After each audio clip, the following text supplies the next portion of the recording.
afternoon, and welcome to our first subcommittee for Department of Transportation Modernization Ad Hoc Committee. This is the Organizational Review Subcommittee meeting. I just want to take a second. I know we have some additional committee members here, but I'm going to let the subcommittee members just take a minute to introduce yourself in the district that you represent. And then we have a presentation by Secretary Powell, and we'll get started with our conversation. We'll start down here with Montgomery. For subcommittee members, please. Scott Montgomery from Spartanburg. Brian Lawson, District 30, Cherokee and Spartanburg counties. Robbie Robbins, District 97, Dorchester and Colleton. People or Rivers. Go ahead. Michael Rivers, District 121, Beaufort and Carleton counties. Bill Hager, House District 122, Hampton, Jasper, Colleton, and Beaufort. David Martin, District 26, that's the east side of Fort Mill. James Steeple, District 116, Charleston and Colleton County. And I'm Shannon Erickson, House District 124, Beaufort. With us, I think we have 4 of our committee members visiting. If you want to introduce yourselves. Oh, I'm sorry, Mr. Bowers at the end. Move up here with us. Hey, good afternoon. Philip Bowers, Pickens County. Glad to be here, visiting. Good afternoon, Don Chapman, District 8, Anderson County. Good afternoon, Cambrell Garvin, District 77, Richland County. Great to be here. Heath Sessions, House District 46, Rock Hill and York County. Good afternoon, Gary Brewer, Charleston, Dorchester counties. Thank you. Heather Crawford, Horry County, Southern Myrtle Beach, and the greater Socastee, Farshbrook, Burgess areas, District 68. We are going to get started. We have Secretary Powell here. He has a brief presentation. We have been on the road for several months. We've been all over the state. We have been listening. So after we listen to this update, the floor is yours for our subcommittee members. We will take questions, suggestions. It'll be a full discussion with our subcommittee. And then we also have some committee members here that are joining us. And Mr. Secretary, the floor is yours. Thank you for being here once again. Thank you, Madam Co-Chair. I think y'all are going to get tired after me after a while, but I have a presentation for y'all based on a lot of the topics that the kind of the agenda for the subcommittee and the assignment for the subcommittee had. So I'll have a little bit of background about our structure and then go into some areas where we think that there could be opportunities within this legislation to help improve and accelerate our delivery of projects and service to the people of South Carolina. So just as a reminder, I know I presented this at my first testimony, but our structure is really got a couple different layers that you don't normally have in a cabinet agency. So the source of power for the DOT comes from the governor at the end of the day, who appoints our commission. So we have a non-member commission. They are 7 district members and 2 at-large members, and they are confirmed in various forms and fashions by the General Assembly.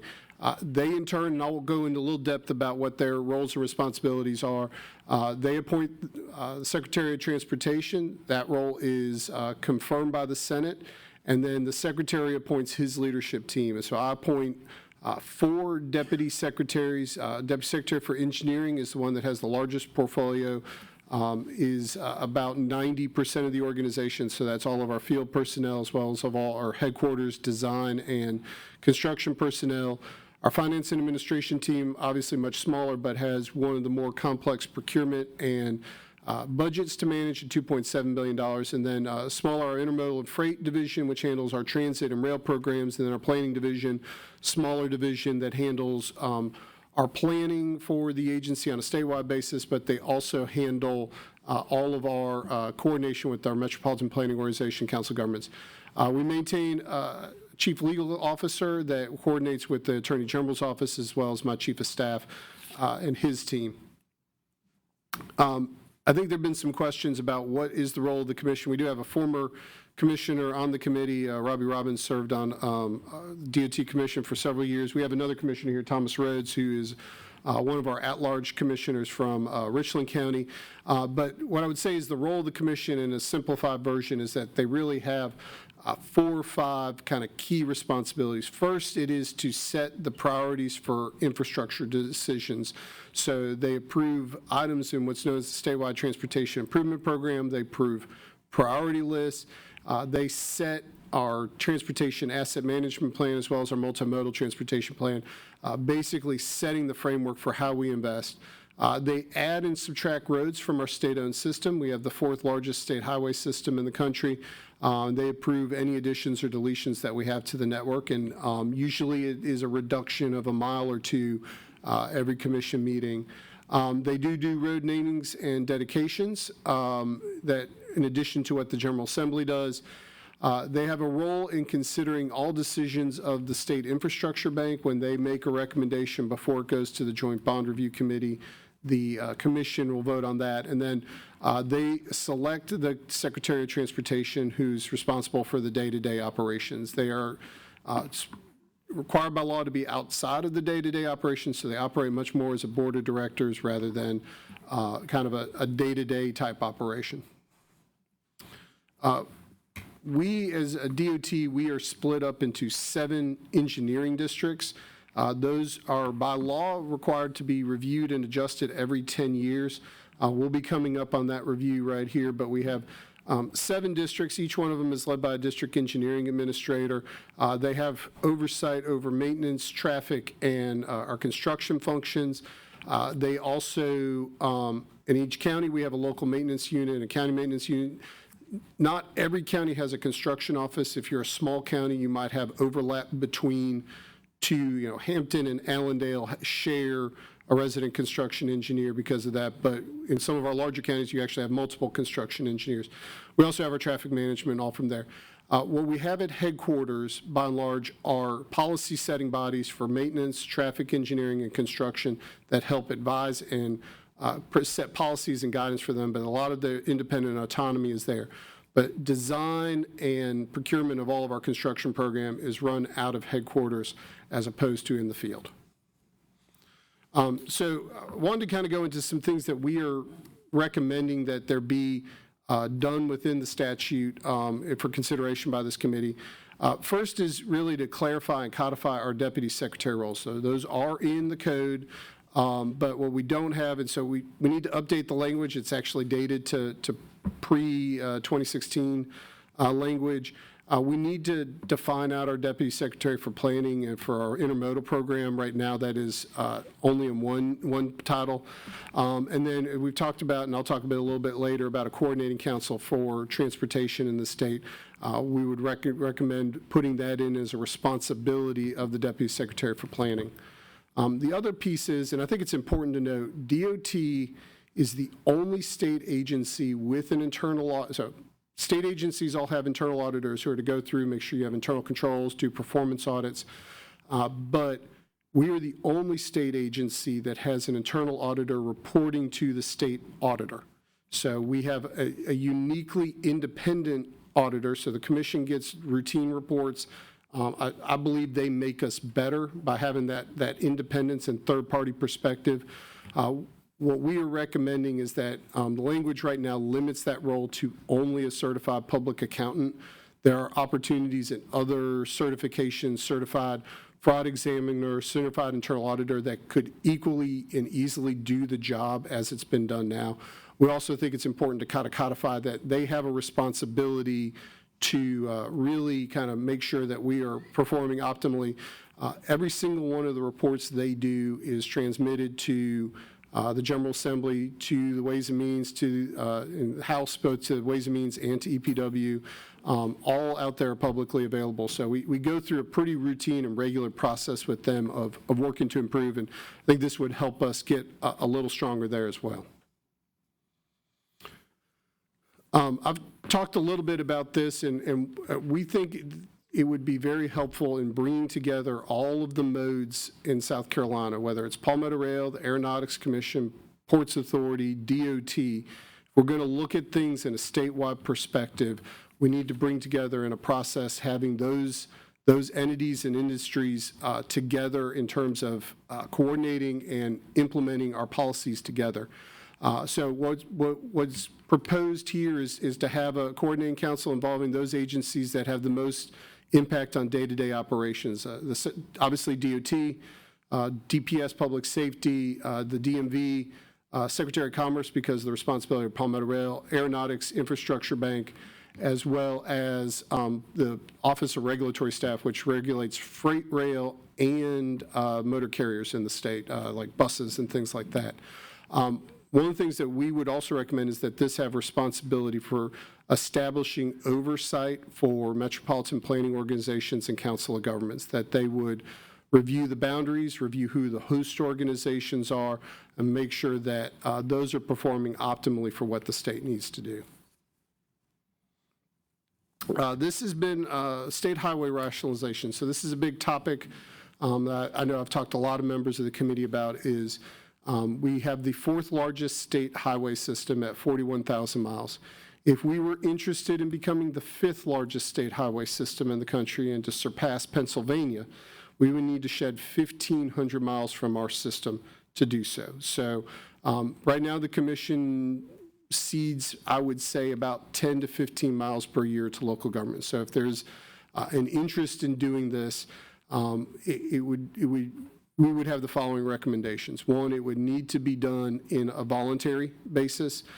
We have a lot of differing capacity and capabilities of local governments in this state. You know, an urban county may have the ability to take on a lot of roads. You have a lot of counties in the state that may own one backhoe and may not be able to take on the inventory of 400 or 500 roads. So what we are recommending is, or for the committee to consider, is a voluntary devolution of the system based on either one-time appropriations or added tools given to local governments so that they could take over that funding responsibility.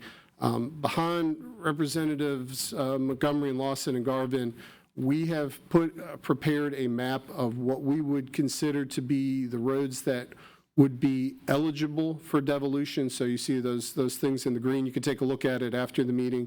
Roads in red would be the ones that we would recommend, but we could suggest looking at up to 20,000 miles of the system being eligible for local governments to take over if they were interested. And so we've kind of done that process, that it would need to be done in a way that is targeted. And again, the most important thing is that it doesn't go piecemeal, that we don't take one road in a neighborhood, but the state keeps the other 3 and things like that. So we would have that, but I think would need to consider additional revenues and opportunities from there. I think the other big topic that this committee's been assigned is talking about procurement and how we provide projects. So there are certainly emergency authorities that are delegated to the Secretary of Transportation to move quickly when we have a natural disaster to get a project underway. But how we get a project under contract really is in 2 forms and fashions right now. First is the bid build fashion. So what that is that we go off, we have a full set of plans, we have a defined set of quantities, and we go out, we ask the industry on a sealed bid basis who can build that project and then deliver that project within the timeline we've had. So it is the lowest responsible bidder that receives the award, and that award's been based off of an engineer's estimate. So we internally calculate how much they're going to be. Traditional design build is how we do a smaller number of projects, but often our larger projects, which is where we are looking at the combination of we get the project up to a certain point. We don't get the design plans finalized, and then what we ask them to do is finish out, how much would it cost to finish out the plans? What ideas would you bring towards the table? And then they come in with it's a best value proposition. So it's both considering the qualifications and the proposal by the teams, but also the price. And so we've had projects like the Arthur Avenel Bridge. It was built by a design build project. Lake Marion Bridge we're about to undertake is a design build project. The Scout Interchange right now that's under construction, if you go on 77, is a design build project. So what we would recommend to the committee is looking at, these tools have been in the toolkit since the 1990s. If there were a consideration of additional tools in the toolkit, we have 4 recommendations for the committee to consider. First, and the EPW committee passed a bill very similar to this earlier this year. We have a procurement exemption from state procurement code that allows us to do construction and maintenance activities. We would like to have that expanded to deal with traffic signals, transportation planning, transportation financing, transit projects, all of those things. So this has already passed the House, but we would recommend considering that as another, or at least an item within the bill. The second piece there are 2 types of what we'll call collaborative project delivery methods called construction manager, general contractor, or CMGC, and phase design build. And they're similar, but they're a little bit different. So I'll walk through kind of the differences on that. CMGC, what you do is you hire a design engineer consultant that would come through and design your project. At the same time, you hire a contractor based solely on their qualifications to help advise that design engineer. So they come and say, if you do this, it's going to cost you 4 times as much, or if you move this 3 feet this way, it can save you here. At the end of that process, once those design plans are done, then the contractor basically gets a opportunity to bid on that project from there, and you have a third party validate it, but they get first dibs on that design. Phase design build, it's also called progressive design build in other parts of the country, is basically what you are doing is hiring both the design engineer and the contractor on a qualifications basis only, and then you work together with them to identify how you would design and construct and deliver that project. And at the end of that process, they give you a guaranteed maximum price that comes back and says, this is how much you would do it. And so then you'd have to have a third party validate that and go from there. The fourth piece here would be, we have some authorities to do public-private partnerships in the state where you bring in a private company to operate, build, and maintain a facility. We believe that we need to get that clarified and expanded from where we are today. If we really want to do projects like they have in North Carolina and Georgia and Florida, where they have let companies come in and build things like choice lanes across the state.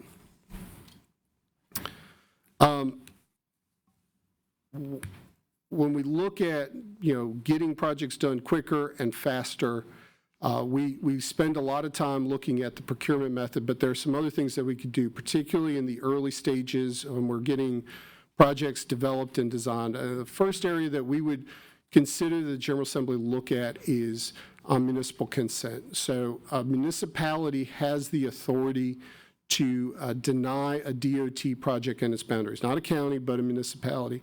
What we would ask for is a clock on that, basically to ask them to say, you have 180 days to say you want the project or you don't want the project in your boundaries. And if we don't get an approval one way or another, we could move ahead with the project. If they don't approve it, if not, we could proceed. But we've had projects stretch out for years because of waiting for a local city council to make a decision on it. And the last thing I have for y'all, and then we can get into questions, would be the consideration of NEPA assignment, which is the National Environmental Policy Act. So anytime you do a project with federal funds, you have to go through an environmental process. And so that can go into 3 levels of environmental review. The lowest level is what's called a categorical exclusion. So that's we're going to replace a bridge. It's going to be exactly the same bridge as it's always been there before. That's the majority of our projects that has the least level environmental review. Then what's known as an environmental assessment is the second layer of review. And those are projects where we're doing a widening. We're going to have impacts on wetlands. We're going to have impacts on buying right-of-way for somebody. And then the third and highest level review is what's known as an environmental impact statement. Those are typically our largest projects, our most complex projects. A major priority of the Trump administration is to encourage states to assume this responsibility from the federal government. Right now, we do not have the authority to do so. because we don't have, and I'll talk a little bit about it, because we don't have the authority to do it, and so we can't put it on the table right now. One of the challenges we've had recently is that the federal government has gone through some pretty significant cutbacks. And so for years, we would used to have a guy here in Columbia that would review our environmental documents. That person has left through the DOGE cuts that occurred at the federal level. And now as a result, all of our environmental decisions are actually being made out of Raleigh right now, out of the North Carolina Federal Highways Division, which means if the North Carolina project, and it's been working, but if there's a North Carolina, South Carolina project, obviously the guy that's closest to them is probably going to get priority on that. So for us, in order to assume the NEPA responsibilities, for us to do our own environmental decisions, we would need a few things. First, the state would need to pass legislation, and a key part of that would be that we would need to waive sovereign immunity related to environmental decisions. What does that mean? What that means is that the state would consent to any decision by the DOT going straight to federal court rather than state court. What that also means is that we have to defend our own decision, which at the end of the day, we would have our Attorney General defending the decisions of the DOT rather than the U.S. Department of Justice. So what you're ultimately doing is getting more state control over the state's priorities and more control over how we deliver our projects. What it also means is that DOT can prioritize the permits, make sure what we know is important to us gets done quicker. I'm pretty close with the secretary in Florida, and he reports that once they got it fully up and running, they saved on average a year for their most complex environmental documents. So I think this has a real opportunity for South Carolina to be able to do it. And I would say there are more states looking at taking this on. Nebraska just was one that just signed on. Maine is just taking it on. I'm hearing Hawaii is well involved in it. So it is, while we talk about Texas, Florida, and California, it is small to medium-sized states that are taking on this responsibility. We've already started making moves internally in terms of getting the staff ready for this. We already do a large part of this work anyways. I mean, DOT has naturalists on staff.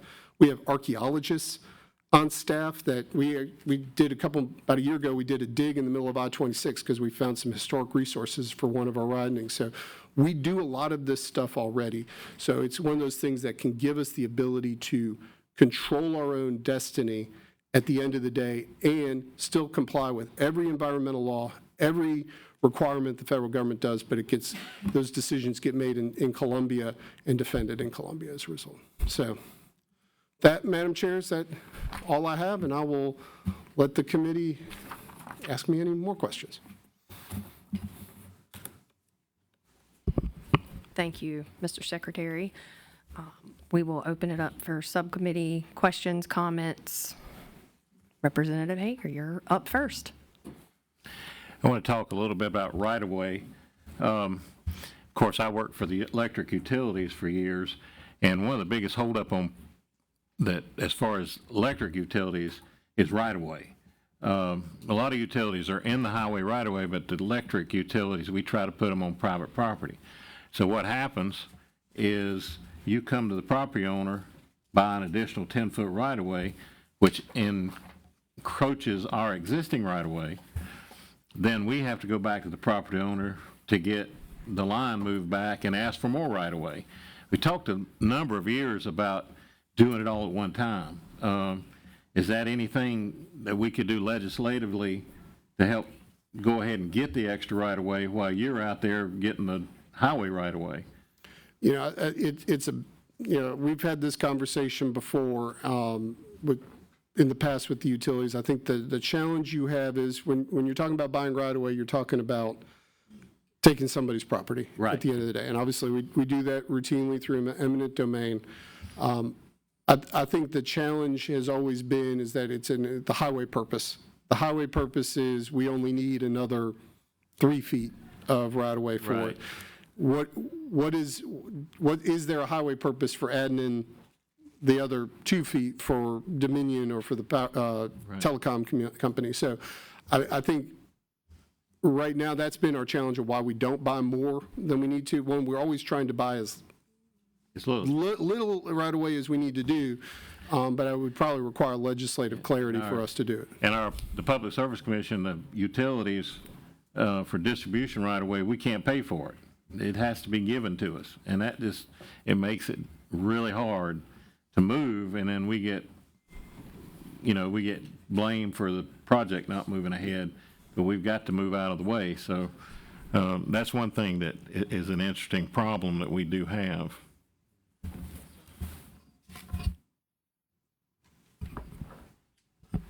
Thank you. Representative Teeple? Yeah, just one thing real quick. How feasible do you think it would be to allow municipalities to request deviation waivers? You look at, on some of these road projects, because you look at like our area where we have grand trees that are right on the edge, and if we need to expand, I think there's a permit or a deviation request in right now for Maybank Highway in my district, because we have a massive bottleneck to require, I think, like 1 foot less on width. Do you think that that's something that we could do to kind of help some of these more constrained areas? Yeah. Officially, and I'm looking at my team, but we haven't gotten anything from Maybank yet, have we? We have not formally received a design exception about Maybank Highway, but we do design exceptions routinely, particularly in a place like Charleston, downtown Charleston. You can't get the required widths on that, or you have too much, or the impacts are too high. So I think it is within our ability to do so. The specific case of what you're asking me about, sir, we've not actually gotten that formal request, but they have not. That municipality and a number of others routinely ask me about things, and we're willing to look at it. Again, our biggest concern is safe and effective and efficient movement of traffic. But I apologize then, because they told me 2 months ago it'd be a week, but that's par for the course. Yeah. So but no, we'd be willing. We'd have to see what it is, and we'd be willing to look at it. But I don't think we've gotten that formal request yet.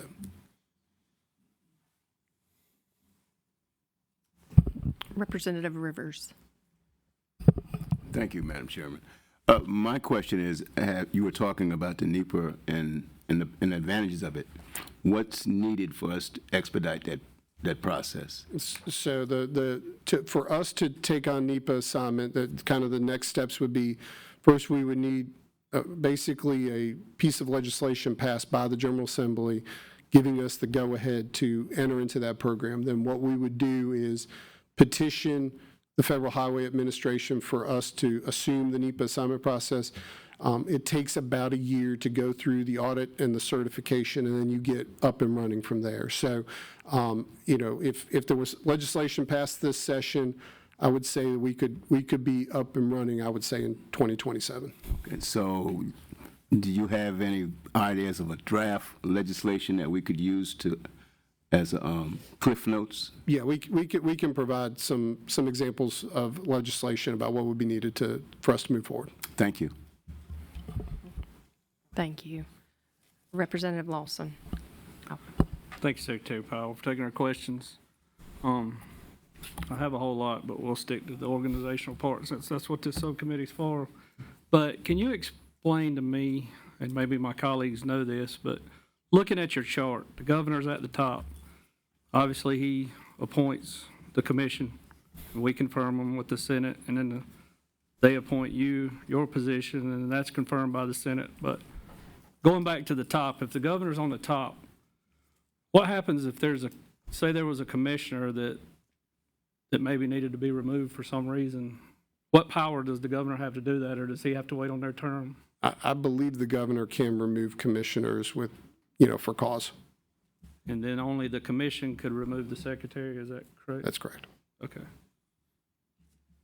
And then my second question, maybe this has to do with organizational, maybe not, but what is your feeling on, there's so many different people with hands in taking care of roads these days. We don't know if it's DOT or if it's the county. Is it a municipality? Is it CTC? What is your feeling, or what would be your guidance on putting that to where one person would be responsible? I'm not saying do away with any of those organizations. They all do great jobs, but what would be your suggestion on having one department as a go-to that could help us, no matter what entities fixing roads. Well, we actually do that a little bit. When you go onto you have a constituent fill out a maintenance work request for us, it actually will go and identify who owns the road in question. So we do have that determination. Now, it's not us running down and saying, City Gaffney, it's a City Gaffney pothole, but we will kind of refer the folks over to where it needs to be. I think, one of the challenges is, you have road networks that you don't always know where you are in terms of whether it's a city road or a county road or a municipal road. I think that's going to be a challenge for us to work through for years, because I think it's been longstanding how we got into this situation, even if there was a will from the General Assembly, get out of it. But we can look at, and I can come back to you on it, if you're kind of asking for like a one-stop shop type approach on that. We haven't really kind of thought about it in those terms, but we can take a look at that.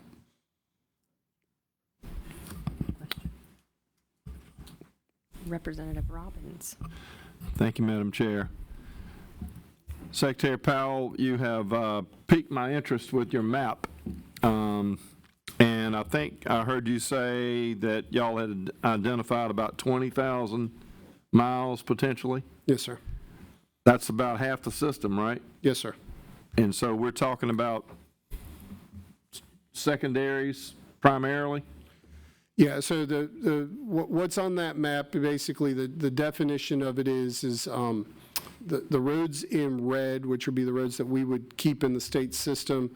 That's all your interstates, that's all your primary routes, and then it would definitely be all of the secondary routes that serve as what we call an arterial that has a major impact.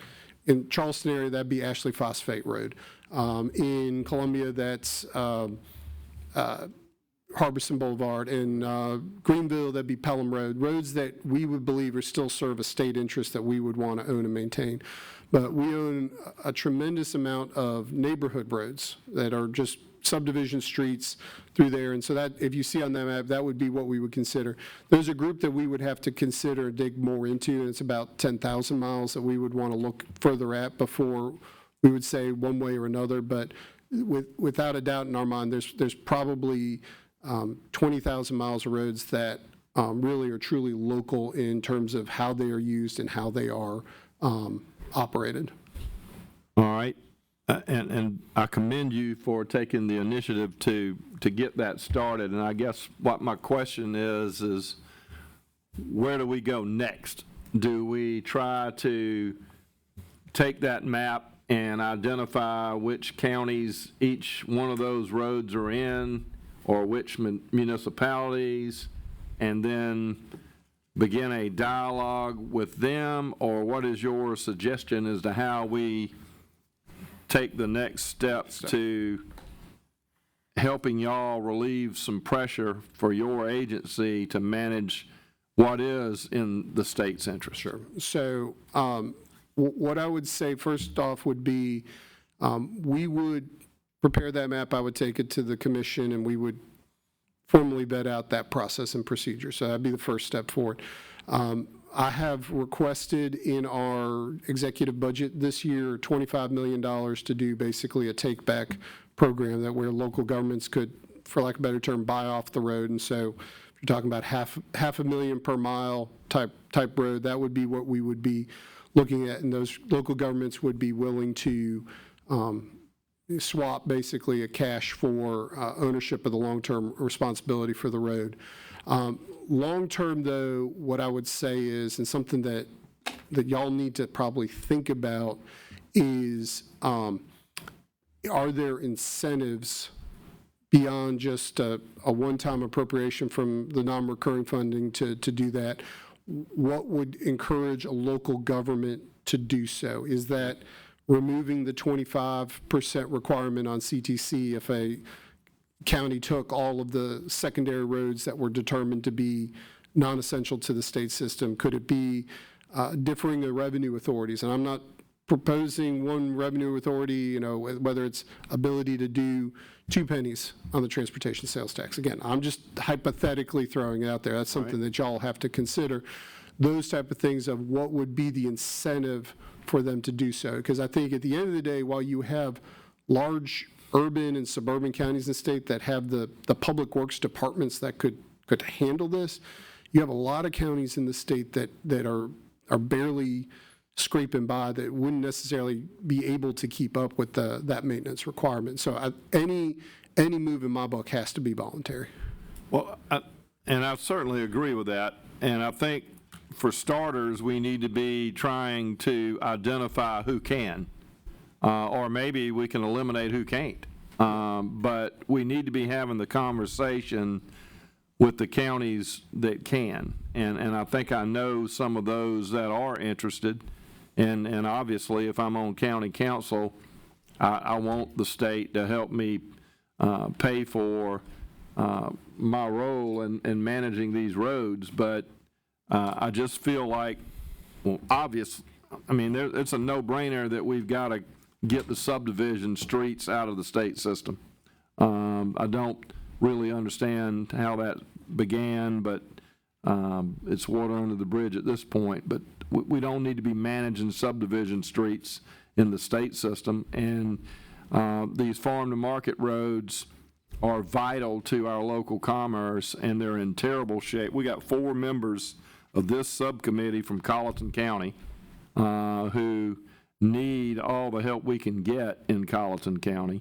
And we've got to figure out a better way to do it than we're currently doing it, because every time we go to our district engineer and say, can you help us with, I'll just name one in Colleton County, Pierce Road, well, that's on the 2028 program, or that's on the 2029 program, and I just feel like we can be much more efficient if we identify the places that can get on them and help them get there. And I understand, I don't want to get ahead of the committees that are going to meet tomorrow, but we've got great budget numbers coming again this year, and it's time that the legislature stepped up and figured this out and put the money in the places where these folks can use it and get it done. And I think, in my mind, you start with the counties that have the sales tax programs. They've obviously been doing it already. They stepped up to the plate, put their own money in the game, and have gotten these jobs done in a very good way. You ride all over Representative Teeple and Representative Stavronakis' districts and see where Charleston County has put the money to very good use. That's one example. So I applaud y'all for creating the map, but we got to figure out what that next step is and take it and not just talk about it. Yeah, I think, again, we have the budget request this year, and again, if there's legislative direction to proceed down that path, we would then begin immediate outreach with the local governments on that process and the devolution. But right now, it's absent funding or authority, it's hard for me to have that conversation with the local governments. Can I do one more thing? And I know this is not your fault, but I know that Representative Brewer and I hear it all the time in the Low Country in particular, is that the land management decisions are causing chaos with the road management decisions.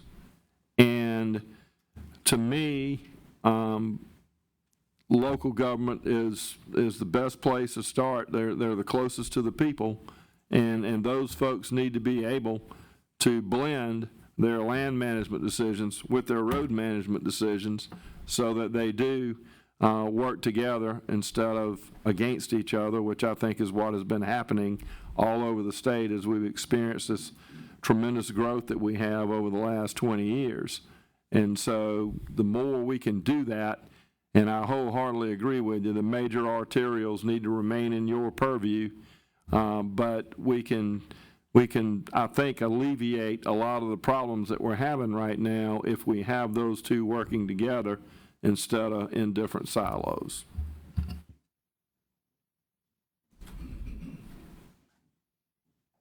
All right. Thank you. Representative Teeple. Thank you, Madam Chair. We talked about the NEPA assignment and how that will help us when it comes to permitting projects. But for the portions and the projects that aren't federally mandated for permitting, how can we streamline the permitting process where we can control that? Because I feel like still permitting is just insane, and the whole time inflation's happening, cost of these projects going through the roof. And there's some other things that I feel like we could do, like bonding, when it comes to some of these projects that haven't necessarily been done all the time in the past. But what could we do now to help streamline that permitting process and get that timeline shorter? Yeah, so when we talk about most of our projects that we do right now, most of our projects, so when we make a decision on whether a project is state-funded or federally funded, what I would say is our state-funded program is really going to be on our non-complex projects. So it's going to be paving, rural road safety, those things that don't require a tremendous amount of permitting, because we do that. Because at the end of the day, we got to deal with the feds, with our federal money, and we have to deal with them on the permitting side. So bridges, interstate projects, those tend to be federally funded projects. So and this will be talked about tomorrow in the Revenue and Fiscal Committee. But so what I would say is, at the end of the day, we're still dealing with Federal Highway Administration almost continuously. So that's where the NEPA assignment can come in, because then we already do a tremendous amount of coordination with the permitting agencies, DES. The Army Corps is really the driver in South Carolina for a lot of our permitting decisions. But even when we've had a state-funded project, and I'll take example the Scout project, that's not got any federal money in it, but we still had to go through the full environmental process with them. We had to go through an environmental assessment with them through the Army Corps of Engineers. So at the end of the day, the piece about a lot of the regulatory stuff is still at the end of the day at the federal responsibility, generally with the Army Corps of Engineers, Fish and Wildlife. Those agencies are still there. So we work hard to try to coordinate with them, but at the end of the day, they still have a congressionally mandated role that they're operating within. And just lastly, we have a lot of projects that get tied up in court with environmental groups and things of the sort. Is there a way that we could give them kind of an advisory seat at the table? Because if we can prevent that litigation, we could take years off some of these projects too, if they're involved to the point where, okay, we're going to leave this project alone and let it go and not sue. Yeah, we really haven't had, of road projects, there have not been a ton that have been litigated. Obviously, there was one in near your district or in your district that was threatened with litigation, but it had never gotten through the environmental impact statement process to completion where it would have been litigated. Obviously, the last one that I can kind of come to mind that was heavily litigated was the I-73 permit years ago in Horry County. But we work, and I think that's part of the things with NEPA assignment is that we could work with our local organizations that we know have the relationships with, so that we can try to do that. And we do that today already when we go through the process and we get comments back of, you need to consider this wetland or consider this species. We go through that process already, but I think at least then we would be able to know what are the local interests that we can work together on. Representative Martin. You're up. Thank you, Madam Chair Lady. Secretary Powell, thanks for being here as always, and you've done a great job over the last few months kind of explaining some of these very complex details down to a level that I can understand. So thank you for all that. It's been great working with your team as well. Just a couple small things I wanted to talk to you about that you brought up on your suggestions. One, when you talked about phase design builds and those things, you said that we'd like to bring somebody in, hire somebody based on qualifications. One of the things that I wanted to talk to today was, how do you establish that qualification for what contractors actually get those projects and which ones have done a poor job in the past that actually get those? And I think there's potentially a scoring mechanism right now at SCDOT, but I'm just wondering, where is that scoring mechanism, and is there a way to make that process a little bit more transparent, whether it's public reporting, whether it's on a website for people to see when somebody bids on a project? I mean, can you explain a little bit about that mechanism, the performance mechanism and their scoring model at SCDOT? So what we go through, it really depends on which type of procurement method we're going through. So if it's a bid build project, so it's the lowest responsible bidder at the end of the day. So we're going through, do they have their bonding? Do they have the requisite insurances, those type of things? So we go through that. That's all laid out in our regulations of how that is done. And so that process, we go through that, and that guides whether or not a firm can be qualified to bid on our projects. To disbar a company for poor performance has been done rarely. It's usually because there's been criminal activity involved with it in the past. So it's hard, particularly on a bid build basis, to go and say, well, you were a superstar versus you were average. Again, if we're looking for the lowest responsive bidder, can you do the work is the real question that we have on that. When we go through a design build process, which is more of a qualifications based, we can weigh in prior performance, prior experience. Did you have claims? Did you have delivery issues? And we can weigh that. And so when we go through that process, we can much more say, this contractor had a poor performance on doing this type of similar job 4 years ago for us. They will not get scored as highly and usually don't move into that final round of that kind of process. But it's very regulated. It's very prescribed by the federal government in terms of how we can qualify contractors from there. But on design build, we have a lot more kind of say-so at the end of the day of really getting into that granularity.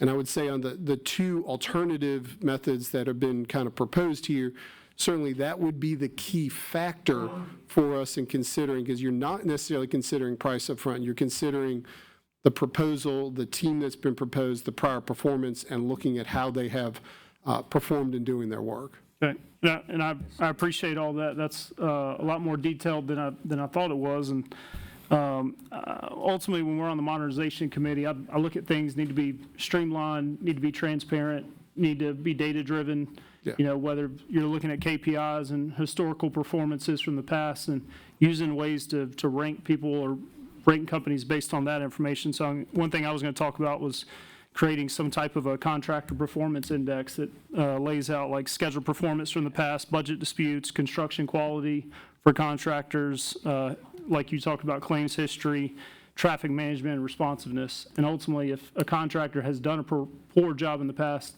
they should not be qualified to meet those things. So I just want to make sure that those are transparent to the public, so the public sees when we bid a job to somebody, that all of that is on pretty detailed out, and for anybody to be able to pull that up and see who got the bid. That was one. Two, love to hear the coordinating council. That was something I think we've need to bring together across the state. So that way we got the ports, we got the DOT, we got everybody kind of working under the same path moving forward. So love to hear that. The last thing, probably the most complicated part of any of the testimony that I got was trying to understand how the MPOs, the CTCs, the COGs, how many members are on each board and who is actually making decisions within it. I think it was Bill Hickson when we were down in like Beaufort or somewhere that was like, can you explain to me how many people's on here? And somebody said, well, I think there's 28, but there might be more than that. And like nobody seemed to know. And so I would just love to know from you, from an organizational standpoint, is there a way that we can standardize MPOs, CTCs, COGs to say this is going to be based on, you know, a pro rata amount of population, or this is capped at a certain amount of members on the board? Is there any suggestions that you have as to how we can actually standardize that throughout every county or any districts or things like that? So I'll kind of break it down because there's three different creations here, Yep. Each one a little different. So we'll start off with the County Transportation Committee. So the CTCs were created in the 1990s, and it was really a product of the legislative delegations used to control the CTC money. There was concerns about separations of power at that point in time, so they created CTC committees. What I would say is there are 46 CTC committees in South Carolina. There are 46 different CTC committees in South Carolina. Each one of them have different numbers. Sometimes it's I think there's a 3-person one in the upstate that I'm thinking about. There's already down to 10, 12, 15 member ones. Some counties have some county legislative delegations have elected to delegate it to their county council. And so there's any number of permutations on it, but that is a legislative creation. So again, I think if there's a desire to standardize, what I would say is, though, in the diversity of the CTCs, we have good models working that are different between what works in Greenville County, which is a strong program, but very different from how they operate in Horry County, which is also a strong program. So I don't want to say we need to get overly prescriptive. The MPOs and the councils of government, so the MPOs are federally mandated. So we are required to have MPOs. The federal rules are pretty clear that it's a cooperative effort between the state and the local governments involved to come up with who's on the board, what the boundaries are kind of defined, but who's on the board, which local governments have representation, do you have state legislators or state representatives on there? They come to that. The councils of government is a body that we have used for rural transportation planning since the 1990s. There's nothing magic about it. It could be done in Columbia. That would require staffing changes on my side. But there are any other number of rural planning organizations that you can set up. I think we've just gotten accustomed to using the council of governments because we use them for economic development and water and sewer and a variety of other pieces throughout the state. So to me, the bigger question would be, and I think is, we've got to get better coordination of where the boundaries are. We've got to get better coordination on what kind of projects they're working on. And I think it's important that we take a look at where the host organizations are. So some MPOs and council of governments MPOs are run out of a council of governments type format. So that in the Charleston area, it's run by the council of governments there, and so it's kind of a broad brush look. Certain other places in the state, like your neck of the woods, it's run by a municipality or a county government. We need to make sure that they're looking broadly, not just beyond the needs of that one particular jurisdiction, and looking at the needs of the region as a whole. So those are the areas I think that we could get benefit as a whole. Okay, great, thank you. All right. Representative Hager. Sorry, go ahead. Okay, there we go. You and I have had this discussion before, Secretary Powell. Thanks for being here today. When I leave here this afternoon, I'm going to get on Highway 321 headed south. Y'all have done a beautiful job of paving it up to the District 6 line. It stops at the Orangeburg County line. And I don't understand why. The road's just as bad on the other side of the county line as it is on the north side, but it's a different district. Who makes the decision about when that gets paved? Is it the district engineer? Is it a team of people? What is it? So what we do is we allocate the funds based on the lane, our paving dollars. So let me back up here. Interstate pavements are done on a statewide basis. So we determine how that is, condition is based on regardless of county or district lines. We break up our primary and our secondary dollars into those pots based on lane miles in the county. And basically the district personnel in each district, so District 6 in your county, District 7, right, they have a district contracts manager that works. So we provide data from headquarters that basically says these roads are bad, and then they've got to go through and rank it from there.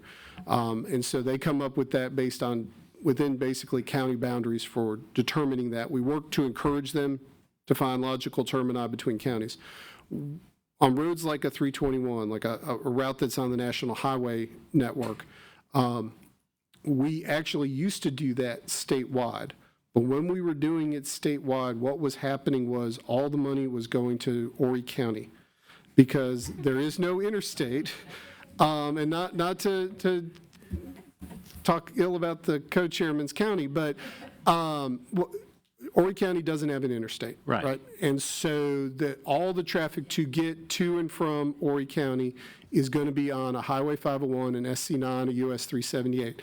So it has the highest level of traffic. So when we go into our ranking process, which is going to rank condition as well as traffic on that, because you have a high volume of traffic heading in that area, it was directing it. And so what we were dealing with is we were having a number of counties in South Carolina going for years without paving happening on their primary network.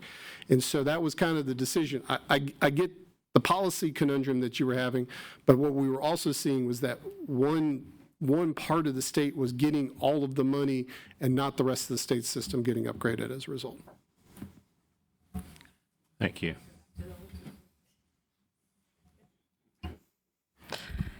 Representative Brewer. Here we go. No, thank you so much. If you wouldn't mind bearing with me for a few on this one, I'd appreciate it. I brought caffeine.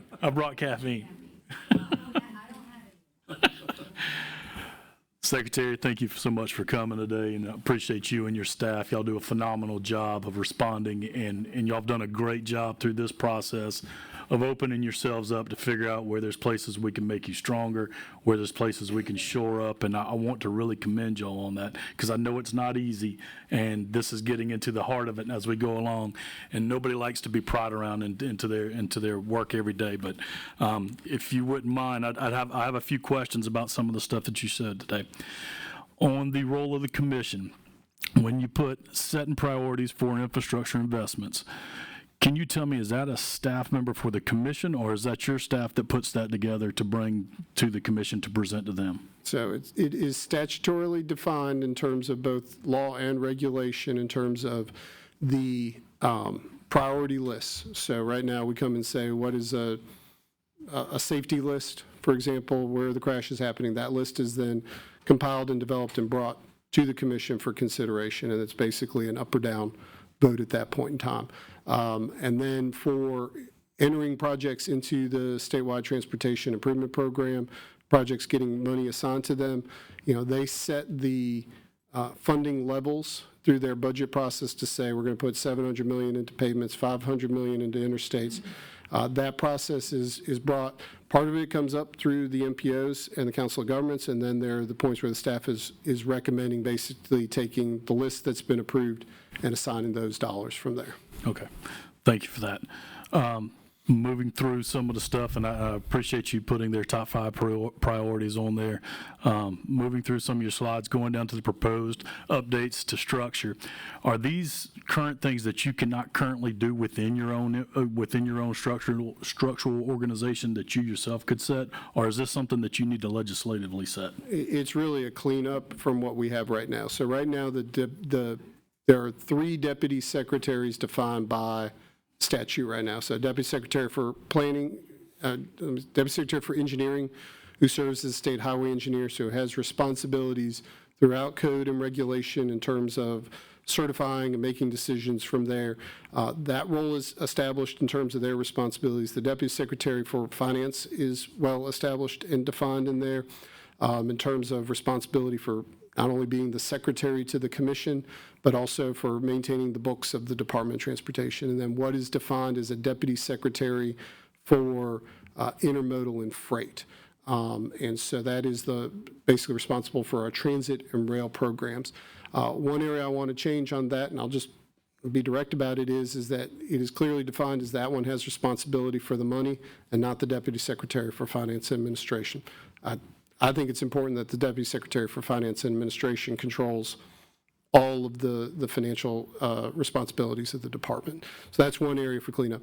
The fourth area would be adding the Deputy Secretary for Planning, which has not been in code, but is been in practice for a number of years now in terms of it's kind of shifted and changed based on the secretary, but to clean it up and put it out there. But to put that in code, that's what you would do, correct? That's my recommendation. Okay, so that's your recommendation to what you do.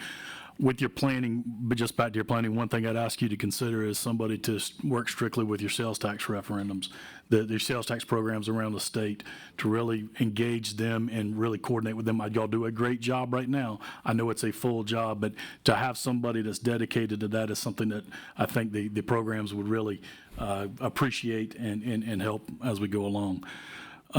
Moving on to the Coordinating Council for Transportation and Mobility.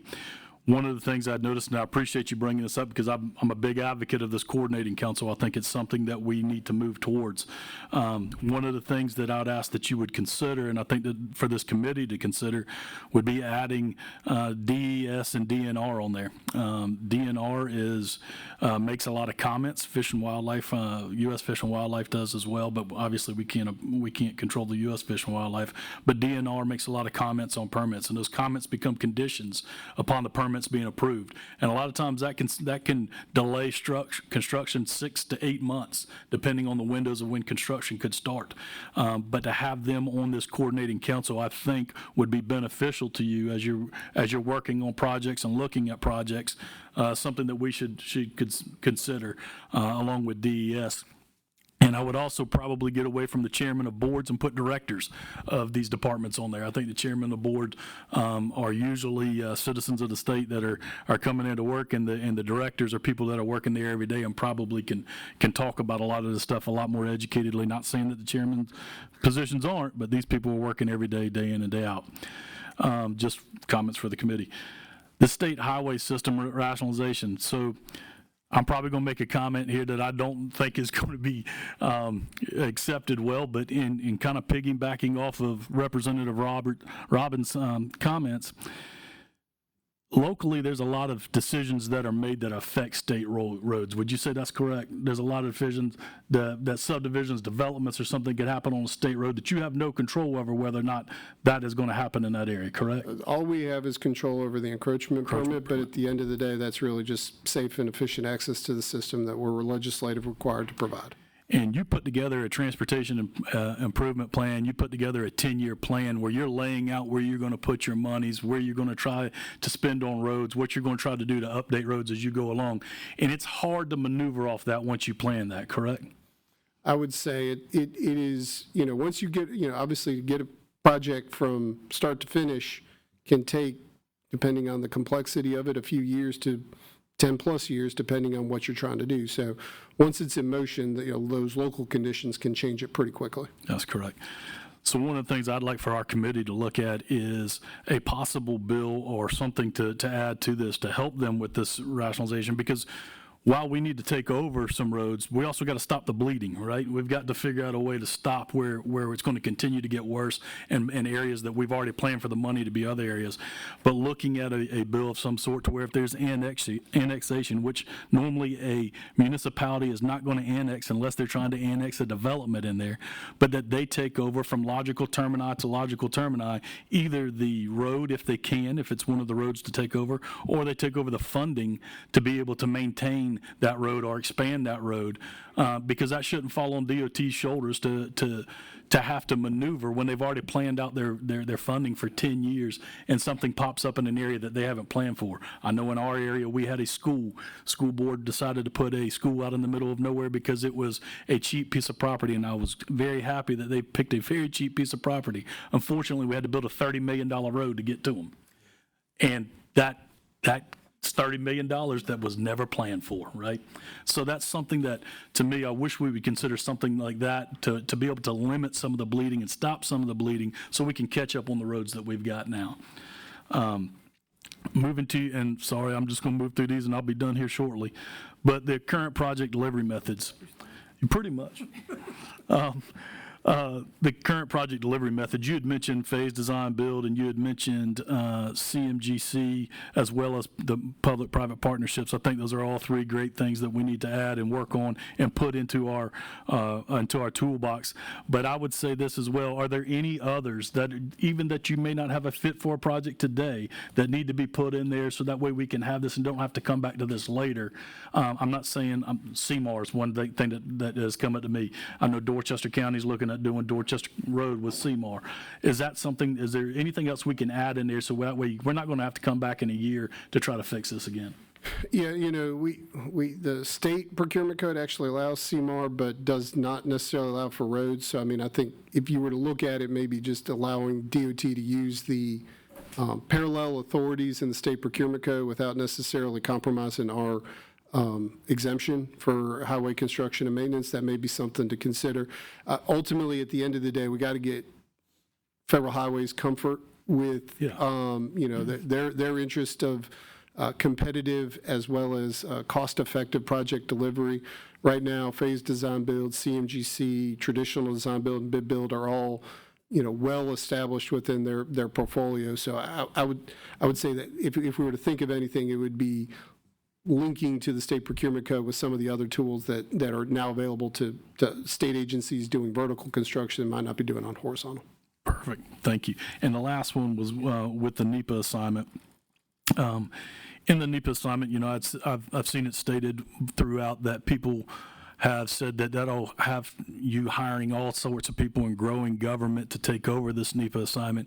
If I'm not correct, and please correct me, but you're currently doing everything in the NEPA assignment already. Is that correct? What I would say is we're doing a lot of the permit coordination already. I mean, we have a regular quarterly meeting with the major agencies, the Army Corps, Federal Highways, DES, always talking about what's on the horizon, what do we need to prioritize. Again, we've got naturalists and biologists looking for endangered species and counting turtles and counting salamanders and whatever needs to be out there.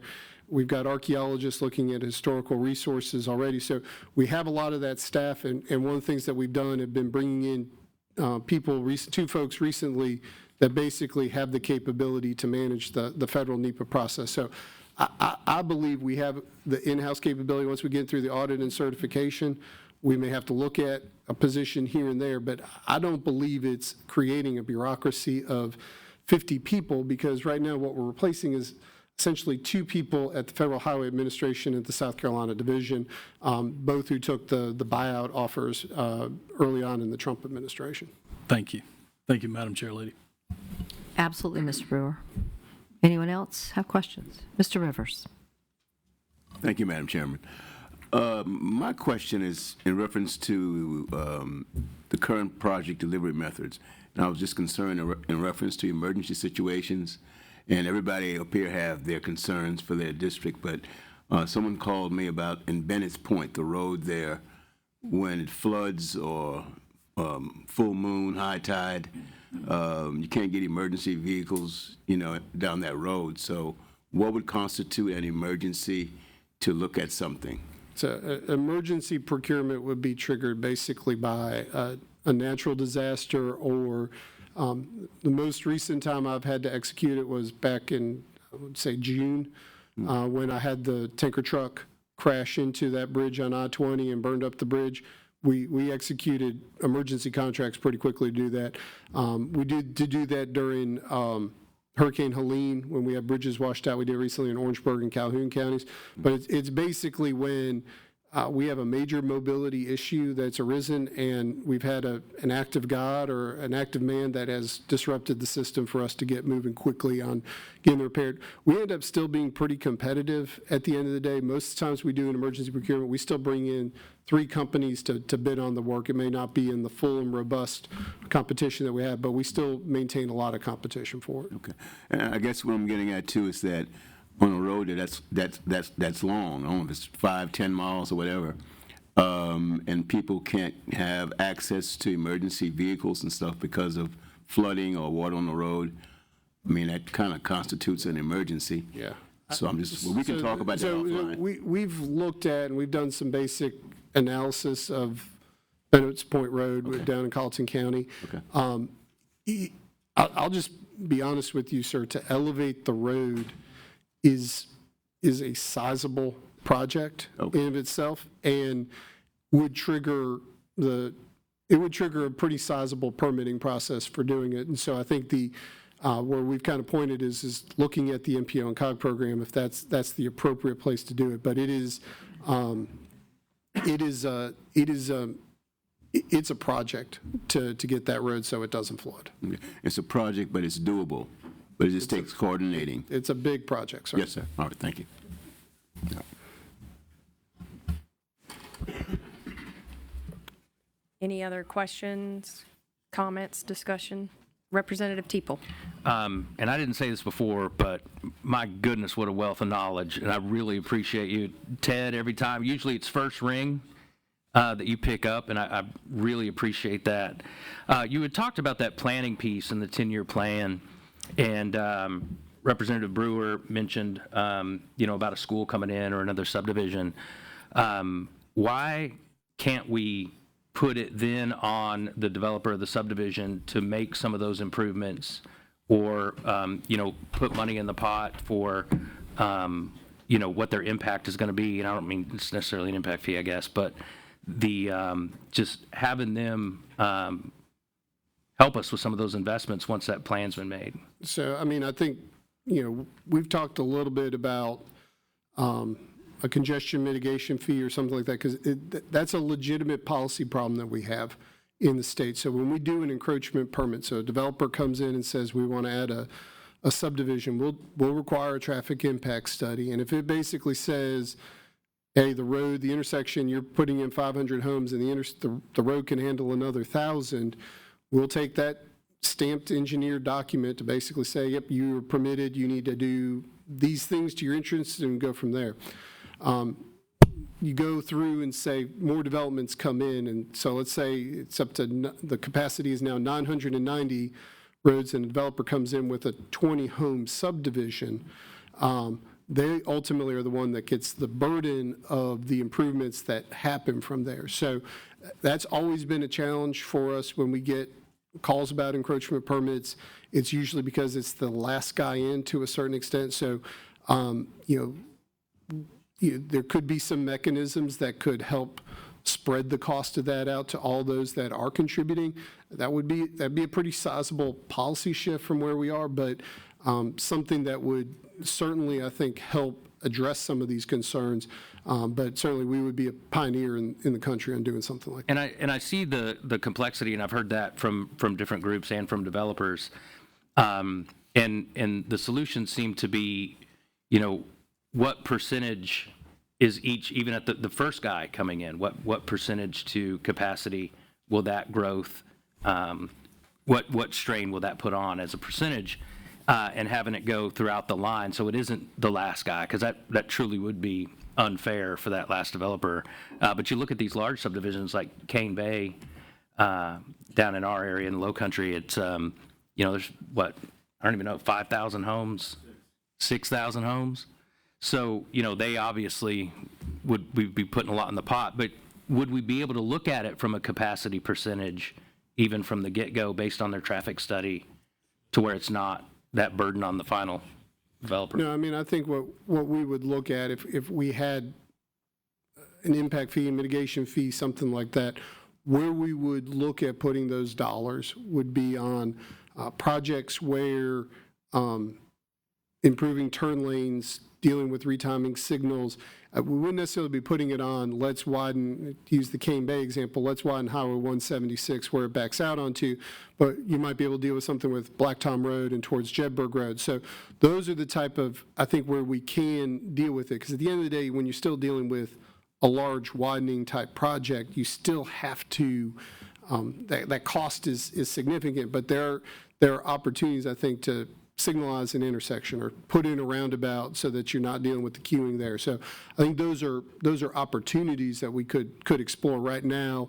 When we go through an encroachment permit process, we pretty much can work through the issues with the developer on the, hey, you got to put a turn lane in front of the subdivision, or you got to put a traffic light in front of this large commercial development. But it's when you get into that, the cumulative effects and who that last one is. And so you say, well, you've broken this intersection half a mile down the road, and the developer, to a certain extent, goes, it was the 5 guys before me that put it in, but you're putting it on. Well, you're the one that's breaking it, so therefore you've got to fix it. So I would say that those are, it's definitely something that we could put on the table and talk about, but it's something that we haven't done necessarily as a state. Are there any further questions for the secretary? All right. Thank you. Thank you for being here. We will open it up for discussion. Any other comments, suggestions, discussion?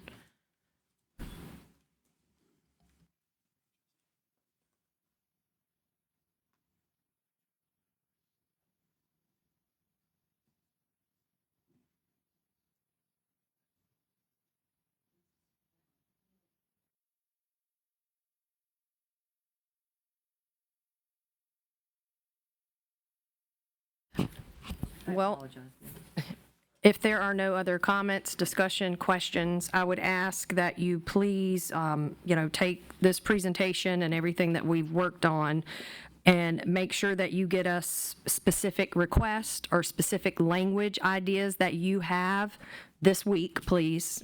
We've been working on this for several months now, so we are getting to the point where we need to start getting some ideas together for some potential language and get a bill ready. So I'm asking that you please have us your specific request or specific language to us by the end of the week. That's this Friday, December 5th. And Representative Sessions. Thank you, Madam Chair.